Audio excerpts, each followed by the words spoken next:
무함마드 빈 살만 알 사우드 공 이후 미국은 이란에 대한 경제 제재도 줄이고 그 김에 걸프 아랍 왕정 국가들에게도 석유 증산을 요구하면 사우디아라비아 입장에서는 퇴짜를 놓는 것이 당연하다. 2016년 1월 사우디 정부가 그동안 사우디 내 시아파 운동을 주도해왔고 이란이 옹호해왔던 사우디의 시아파 성직자 니무라크르 알리뮤 등 시아파 인사 47명을 반정부 테러리스트 혐의로 처형하였다. 이에 이란인들은 분노하여 대규모 시위를 벌이고 테헤란 주재 사우디 대사관에 화염병을 던지고 불태우기까지 하였다. 일이 커지자 무함마드 왕세자는 살만 국왕과 함께 적극적으로 대응하면서 이란과 단교를 선언하였고 이란 외교관을 단교 선언 48시간 내로 추방하였다. 2018년 3월 왕세자는 미국의 한 방송에 출연하여 이란이 핵무기 개발에 성공한다면 사우디도 핵 개발을 할 것이라는 엄포를 놓았다. 2023년에는 방침을 180도 바꾸어서 이란과 복교를 했다. 이는 매년 시아파 후티 반군과 대결하는 예멘 내전에 수십억 불의 전비를 계속 내기는 부담되고 이란 또한 경제난 때문에 마찬가지 입장이라 서로 이해가 맞아떨어져 합의를 했기 때문이다. 아랍에미리트와 다른 걸프 왕정 국가들 이집트, 이스라엘과 함께 대이란 포위망을 형성하고자 한다. 이를 위해 이란의 지원을 받는 후티 반군을 막고자 예멘 내전에 개입하고 이란과 무슬림 형제단에 상대적으로 우호적인 카타르와 단교했다. 이스라엘은 이란을 막기 위해 UAE, 바레인, 모로코와 정식으로 수교했는데 사우디가 배후에서 이를 지원했다. 하지만 2023년 들어 사우디도 계속 지원의 부담을 느끼고 휴전을 모색하고 있다. 살만 압두라지즈 국왕의 영향력이 약화되고 무함마드 왕세자가 사실상 실권 대부분을 쥔 상황에서 사우디는 여성 운전을 허용하고 여성 참정권을 허용하는 등 개혁 행보를 이어갔다.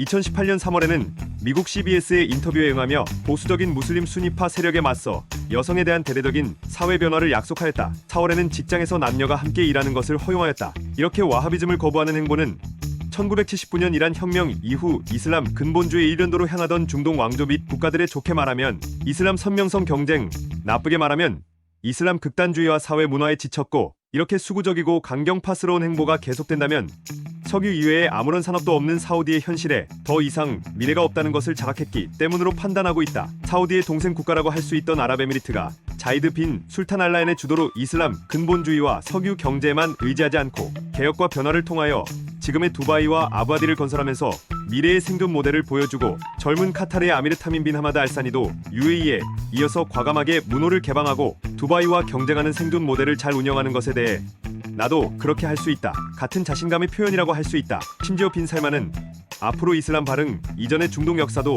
중동 역사로 받아들이겠다 라고 사회개혁을 주장하는 발언도 했다. 무함마드 왕세자는 사우디를 기존의 석유 의존적 경제에서 탈피해 첨단 기술과 민간 투자의 중심지로 거듭나게 하는 국가 개발 프로젝트 비전 2030을 추진 중이다. 최첨단 도시 네옴시티 건설을 계획했다고 한다. 여기에 들어가는 비용은 5천억 달러, 한화 약 679조 6,400억 원에 달한다고 알려졌으나 실제로는 이 도시 계획의 핵심이 될 마천루인 더 라인만 해도 공사 비용이 1조 달러, 한화 약 1,358조 3,500억 원에 달하기 때문에 실질적으로 필요한 예산은 그 이상일 가능성이 높다. 다만 네온 문서를 보면 알겠지만 이 계획 자체는 현실성이 거의 없다는 것이 중론이다. 2018년 8월 말에는 개혁의 최선봉 과제였던 아람코의 기업 붕괴를 아버지인 살만 국왕이 불허하였다. 실권 대부분을 쥐었다고 평가받는 시점에서 나온 이야기라 정치적 타격을 입을 수밖에 없었다. 아직까진 국왕의 절대적 권위에는 이기지 못하니 무함마드의 개혁은 당분간 멈출 것 같다. 2021년에 비영리 도시를 세우겠다는 계획을 발표했다. 2017년 사우디를 방문한 레바논 현 총리를 납치 후 사임을 협박하는 대형 사고를 쳤다. 당시 사우디에서는 레바논 총리의 휴대전화를 압수하는 한편 총리의 수행원과도 단절시킨 후 총리에게 사우디 측에서 준비한 사임 발표문을 줘서 읽도록 강요하고 이를 언론 보도하였다. 또 구금 과정에서 사우디 측 요원들이 총리를 떠미는 등 모욕적 대우를 했다고 한다. 결국 강제 사임 발표를 하며 하리리 총리는 암살 위협이 있었다며 이란과 헤즈볼라를 비난했고 사우디아라비아에 의해 강제로 사임을 발표했던 레바논 총리는 귀국 후 사임 발표를 공식 철회했다. 2018년 10월 2일에 발생한 자말 카슈크지 암살 사건의 배후로 강력히 의심받았다. 이는 타국 주재 대사관에서 자국민을 상대로 국가가 저지른 잔인한 살해 사건으로 부각되었고 당초 예상보다 훨씬 심각한 사태를 불러일으켜 사우디와 무함마드 왕세자에 대한 전 세계의 분노를 초래했다. 사우디의 정치적 우방인 미국조차도 크게 분노하고 우려할 정도였다. 이 때문에 이 위기를 수습하지 못하면 국제사회의 압박과 비난 속에 빈 살만의 개혁은 위기에 처할 가능성이 있다. 하지만 12월 27일에 왕세자는 개각을 탄행, 외무장관을 실권이 없는 한직인 무임소장관으로 전출시키고 4년 만에 국가안보 보좌관을 부활시키므로 자신의 실권을 더 강화했다. 개각 이후 내각의 힘은 줄이는 동시에 자신의 실권은 늘리고 외교 경력이 전무한 이브라임 알사이프가 외무장관에 임명됨으로 대내의 덕으로 왕세자의 영향력은 앞으로도 여전할 것이다. 2019년 6월 26일 27일에 1박 2일의 일정으로 최초로 대한민국을 방문하였다. 사우디 왕위 계승자로 1998년 압둘라 왕세제 이후 21년 만이라 차기 권력 1순위인 만큼 왕세자의 방한임에도 국빈 예우를 받았다. 국빈급 해외 정상급 인사의 공항 영접은 보통 외교부 장관이 하지만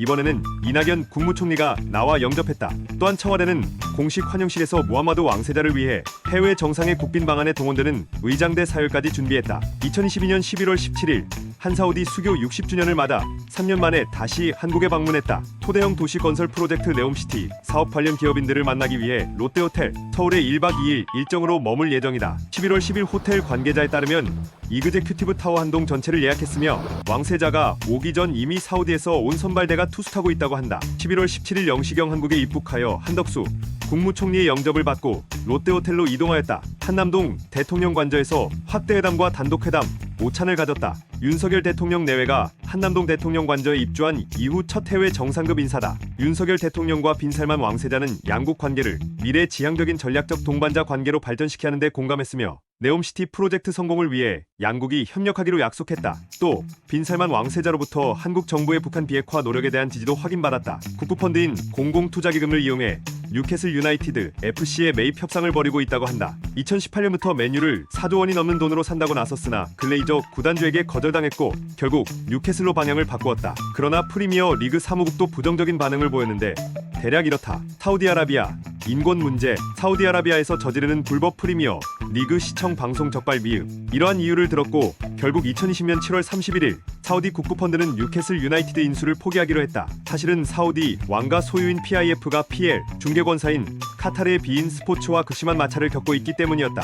사우디는 카타르와 국가 간 갈등으로 인해서 중동의 독점 중개권사인 베인 스포츠와 계약을 체결하지 않고 불법으로 방송을 하던 거였다. 이에 1조 원이 넘는 돈을 주고 아랍 독점 중개권을 계약한 베인 스포츠에서 항의했고 해적 방송이 문제가 되자 EPL 사무국은 PIF가 소유자 테스트에서 떨어졌다며 뉴캐슬 인수를 불발시켰다. 그래서인지 2021년 재정난에 빠진 순인 그룹이 소유한 FC 인테르나치오날레 밀라노를 팔기로 하면서 유력한 인수 후보 및 새로운 구단주 무함마드 왕세자가 떠오르고 있다. 이탈리아 스포츠지 보도에서도 새롭게 인터밀란을 사고자 하는 후보들 중 무함마드 왕세자도 있기 때문이다. 그러나 2021년 10월 7일부로 뉴캐슬 유나이티드 FC를 인수하는데 성공한다. 인권 문제는 일단 넘어가는 대신에 프리미어 리그 사무국에서 사우디아라비아 정부가 구단 운영에 관여하지 않겠다는 보증도 받은 것으로 알려졌으며 PIF 측은 베인 스포츠와 중개권 문제를 해결하는 데에 성공했다. 무함마드 왕세자가 투자에 인색할 우려는 없다고 봐야 한다. 구단 인수까지 1년 이상 여러 논란이 있었는데 막상 인수한 후 방치하는 것도 말이 안 되고 무엇보다도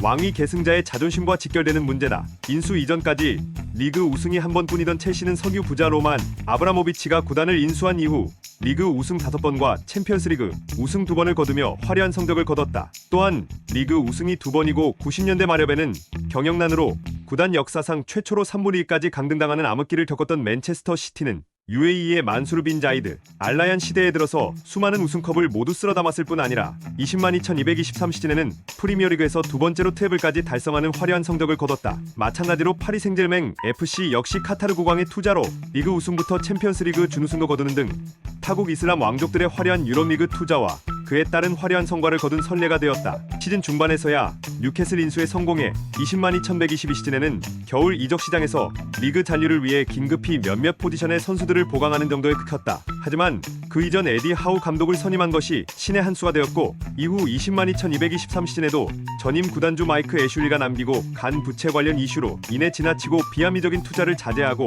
이 부채를 상환할 계획을 먼저 잡기로 결정을 내렸다. 그렇게 맞이한 202,223 시즌에는 프리미어 리그에서 사위권을 지속적으로 유지하며 차기 시즌 챔피언스리그 진출 가능성을 높이고 있다. 결국 UEFA 챔피언스 리그 진출에 성공하면서 202,324 시즌부터가 진정한 빈 살만의 대대적인 투자가 시작될 것이라는 것이 축구 전문가들의 중론이다. 다만 뉴캐슬 유나이티드 FC의 공동 구단주로 함께하고 있는 협력 파트너이자 실질적인 구단 운영 이사인 아만다 테이블리의 말에 따르면 구단의 수익적인 문제와 FFP 이슈 등으로 인해 202,324 시즌에는 가성비 선수 2명 가량 영입과 빅 사이닝, 기존 선수, 일부 매각 등의 방침으로 여름 이적 시장 계획을 전면적으로 수정하면서 구단의 수익 모델을 먼저 키우는 형식으로 구단 운영을 건전하게 할 계획이라는 입장을 밝혔다.